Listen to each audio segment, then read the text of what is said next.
ure in ure čakanja. 3 ure. Mi ne gremo, ne vem, v šoping v Ljubljano, ne, mi gremo na zdravljenje. Pogosto smo čakali do večera, da so vsi bolniki prišli na vrsto. Imamo primer tudi 5-6 ur. Sistem v praksi ne deluje vedno. Da se jim pač ljudje zasmilijo, pa jim dajo nalog za prevoz, da ne se peljejo v Ljubljano. To ni taksi služba. Nenujni reševalni prevozi, prednost našega zdravstvenega sistema, ki jo za zelo širok krog pacientov v celoti krije zdravstvena blagajna. A v zgolj 5 letih so stroški narasli za več kot polovico. Danes za te prevoze porabimo toliko sredstev, kolikor jih potrebujemo za gradnjo polovice ljubljanske infekcijske klinike. Zakaj je temu tako? Kdo lahko izvaja te prevoze, kakšna so pravila in kje prihaja do zlorab? Pa tudi, ali je sistem, v katerem koncesije podeljujejo občine, še pravičen in učinkovit.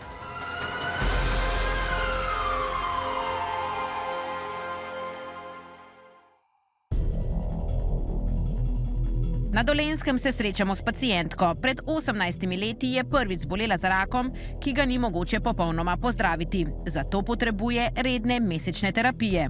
Onkološki inštitut obišče vsak mesec. Skupno je bila tam že približno 250-krat. To so res težke preizkušnje, ki jih nobeno ne privoščim. Imam fiksacijo hrbtenice, da imam metastaze po hrbtenici, da imam metastaze po rebrih.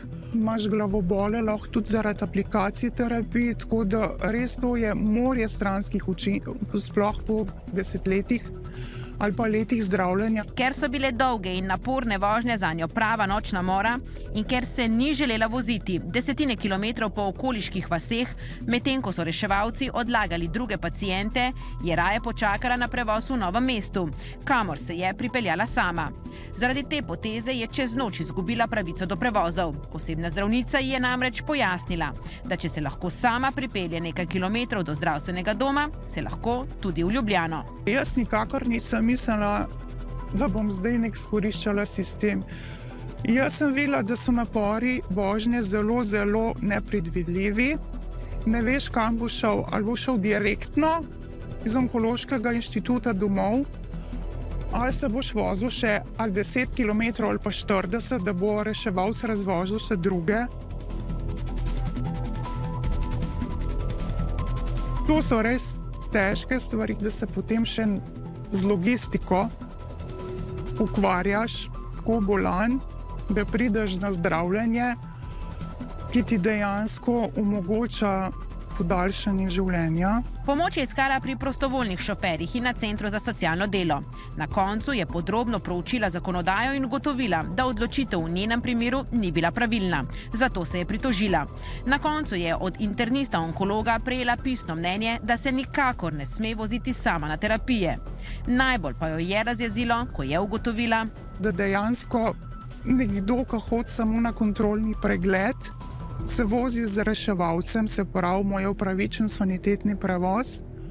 Nekdo kot jaz in še veliko drugih, pa nam tega ne priznava več sistem. Ne? Čeprav so pravila o tem, komu in kdaj pripada nenujni reševalni prevoz jasno določena, v Združenju Evropa Donau ugotavljajo številna odstopanja. Tudi pri zdravstveni obravnavi, saj so pacienti na preiskave in preglede pogosto naročeni 2 zaporedna dneva, namesto da bi vse opravili v enem. Moramo vedeti, da so to eni najhujših pacientov, ki so na kemoterapijah, na imunoterapijah, ki imajo stranske učinke zelo hitro po sami terapiji in potem velikokrat še ure in ure čakajo nazaj za svoj prevoz. In v tem času jim je že slabo, se že slabo počutijo, morajo pa preživeti še celo pot nazaj. Največ pritožb sicer prejmejo zastopniki pacientovih pravic. To so bile res upravičene pritožbe, ko so pripeljali pacienta tako rekoč sredi noči v domače okolje. To gre predvsem za odpuste iz bolnišnic, so bile pomanjkljivosti, ko so zdravniki odrejali vrste prevozov in tu so včasih na nek način podlegli z sugestijam prevoznikov, da ne pišejo nekoliko zahtevnejše zdravstveno stanje. Pa še dodaja Sušelj, da prevozniki prevažajo preveč pacientov hkrati v kombijih, avtomobilih ter na tak način zaslužijo več, kot bi jim po pravilih pripadalo. Poznamo 3 vrste reševalnih prevozov. Prva so nujni prevozi, kadar je ogroženo življenje. Nenujni prevozi so namenjeni nepokretnim bolnikom in bolnikom, ki na poti potrebujejo spremstvo ali oskrbo zdravstvenega delavca. Poleg takega pacienta lahko, a le izjemoma, prevoznik pelje še 2 dodatna sedeča pacienta. Tretja skupina pa so sanitetni prevozi. Ti vam pripadajo, kadar bi bil prevoz z osebnim avtomobilom ali javnim prevozom za vas škodljiv. O škodljivosti takšnega prevoza presoja zdravnik. Takšni prevozi se najpogosteje izvajajo s kombiji ali osebnimi vozili. Pravilo je naslednje. Število potnikov je enako številu registriranih sedežev zmanjšano za 2. Torej, če ima avtomobil na primer 5 sedežev, lahko izvajalec hkrati pelje 3 osebe. Stroški nenujnih reševalnih in sanitetnih prevozov naraščajo iz leta v leto. Leta 2020 so skupaj nanesli nekaj več kot 38 milijonov evrov, medtem ko so lani že presegli skupno 58 milijonov evrov. Obremenitev zdravstvene blagajne se je tako v zgolj 5 letih povečala za skoraj 20 milijonov evrov oziroma za več kot polovico. Dober dan, pacient, prosim. Dobar dan, dobil sem nalog za prevoz od mojega doma do poliklinike in nazaj. Dispečerska soba največjega koncesionarja za prevoze v državi. Vsak mesec na preglede prepeljejo med 6 in 7 tisoč pacientov. Tako so veliki, da so razvili svoj program. Dispečer ves čas razporeja 60 reševalnih vozil in več kot 100 reševalcev.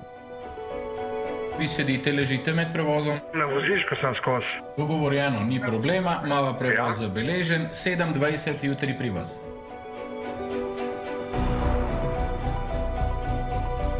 Zdaj bomo naredili en odvoz iz poliklinike Ljubljana.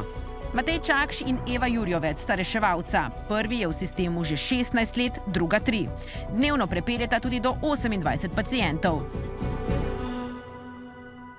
Je vsak prevoz drugačen. Recimo zjutraj pelješ nedonošenega otroka ali pa novorojenčka z inkubatorjem.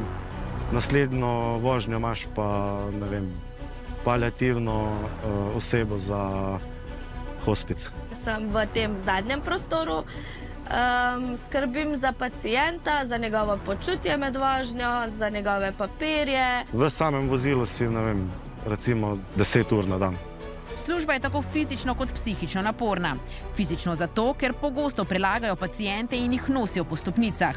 Psihično pa zaradi hitrih in odgovornih odločitev, ki jih morajo sprejemati, ter težkih življenjskih zgodb, s katerimi se občasno srečujejo.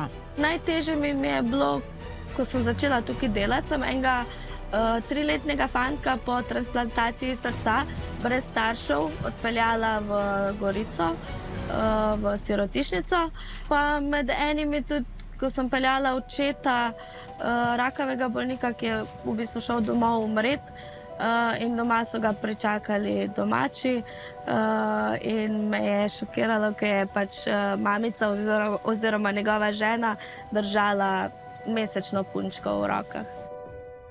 Glavno besedo pri teh prevozih imajo občine. Po pravilih bi jih morali opravljati javni zdravstveni zavodi na primarni ravni, pojasnjujejo na zdravstvenem ministrstvu. To je odločitev vsake posamezne občine, na kakšen način bo za svoje občane te prevoze zagotavljala, ali s pomočjo javnega zdravstvenega zavoda, ali se bo odločila za razpis koncesije. Ali je to dobro ali slabo, seveda po eni strani lahko to izpostavlja odločitve določenim osebnim interesom posameznika, ampak po drugi strani je pač glih tisti, ki v določenem okolju živi in je v določeno okolje vpet, najbolj zainteresiran za to, da so storitve dobre. Na Zavodu za zdravstveno zavarovanje menijo, da bi bilo smiselno podeljevanje koncesij odvzeti občinam in ga prenesti na državo. Ker ne gre za izvajanje storitev v nekem lokalnem okolju, ampak praktično se izvajajo prevozi po teritoriju celotne države. Sistem ima več pomanjkljivosti. Zaradi izjemno velikega števila prevozov, za predstavo, lani jih je bilo skupaj več kot 830 tisoč, je nadzor nad vsakim posameznim primerom nemogoč. Posledično prihaja do zlorab. Ne le, da prevozniki v avtomobilih in kombijih prevažajo preveč oseb, da pacienti ure in ure čakajo na prevoz na hodnikih, Prevozi so se, tako pri javnih kot zasebnih izvajalcih, celo preprodajali naprej, pod izvajalcem, v zameno za provizijo. Do 21. maja prihodnje leto bojo morali pa povsod to prakso zaključiti. Mi začnemo tukaj ob 7. zjutraj. Smo naredili totale dovoz, izključno za bolnike, ki se pripeljejo z reševalnimi vozili. Več kot 1000 najranljivejših pacientov vsak dan. V letu 2025 torej skupno več kot 200 000 bolnikov obišče ljubljanski onkološki inštitut. Reševalna vozila tja bolnike neprekinjeno vozijo ves dan. Helena Požar je vodja medicinskih sester v ambulantah. Na onkologiji je zaposlena že več kot 30 let. Ja, naši bolniki, ki jih pripeljejo reševalci, jih najprej odpeljejo v sprejemno pisarno. Tisti bolniki, ki so pokretni, ki lahko skrbijo zase, gredo na mesto obravnave. Ostali, za take bolnike imamo poskrbljeno tako, da se jih povabi v sobo za ležeče in tam počakajo na obravnavo, da ne ležijo po hodnikih. Zaplete se razlaga, ko pacienti končajo z obravnavo, kemoterapijami obsevani. Prevozniki včasih pripeljejo tudi po več bolnikov hkrati, Eni imajo uro ob 8:30, eni imajo uro ob 10:00, 12:00 in vsi ti bolniki, tisti, ki so prej na vrsti, prej končajo in vsi ostale čakajo do zadnjega. Imamo primer tudi 5-6 ur. 5-6 ur čakanja. Ja. To je kar dolgo, ne? Dolgo, ja. A se pacienti kaj pritožujejo? Vse se. Bolnika pomirimo, potolažimo, povemo situacijo, kakršna je, In žal tukaj se naše delo tudi konča, Koliko ste prevozili danes kilometrov? Ura je 12. Ja, danes sem že naredil nekje 180 km. Pa jih še boste koliko? Pa še jih bom naredil vsaj 130. Željko Lipnik je voznik sanitetnih prevozov iz zdravstvene postaje Šmarje pri Jelšah, torej za javni zdravstveni dom.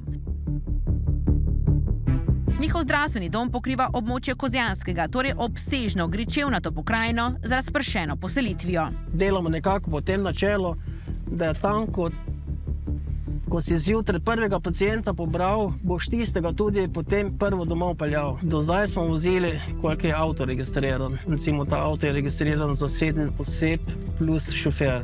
Zdaj smo prejeli okrožnico, da bi se naj vozilo 5 oseb plus šofer. 2 manj torej. Do 5, tako. Tudi pravilnik o prevozih pacientov in vladna uredba prevoznikom nalagata, da morajo poskrbeti, da je čim manj voženj brez bolnikov in da isti izvajalec opravi prevoz tja in nazaj, če je to mogoče. Poliklinika Ljubljana je ambulantni del naše največje bolnišnice v državi. Tukaj je ogromno število ambulant, vsak dan zato tudi veliko pacientov. Pred njo so parkirana številna reševalna in druga vozila. S skrito kamero se odpravim pogledati, koliko časa pacienti čakajo na prevoz domov.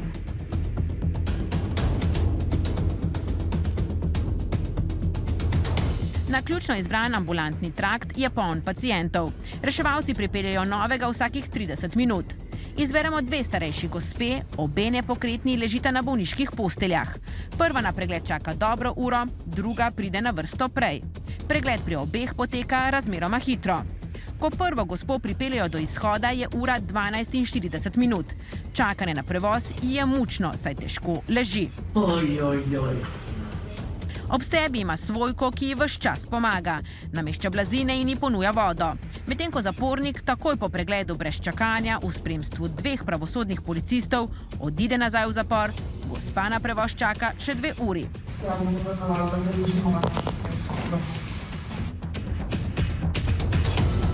Tudi druga pacientka dolgo čaka. Spremljevalka večkrat pokliče prevoznika in sprašuje, zakaj zamuja. Komentira, da bi prevoz raje plačala sama, če bi lahko najela avto za bolniško posteljo. Polikliniko zapustita po 2 urah čakanja. To pa je pričevanje hčerke, ki je svojega nepokretnega očeta spremljala na onkološki inštitut. Če je bil naročen ob 9. uri, smo od doma odšli že pred 7. uro, saj smo na poti pobrali še 2 ali 3 druge bolnike. Mlajši fantje so vozili zelo divje, včasih celo s telefonom v roki. Pogosto smo čakali do večera, da so vsi bolniki prišli na vrsto, saj smo se morali skupaj vrniti domov. Oče je bil v plenicah in v ležečem položaju. Si lahko predstavljate, kaj pomeni preživeti ves dan z nepokretnim bolnikom v takem stanju? Vsak, ki vozi bolnika, sploh pa našega bolnika, se mora zavedati, kaj počne, a ne? Je moralno, etično odgovoren in zame ni higienično, da se določeni prevozniki obnašajo tako neodgovorno.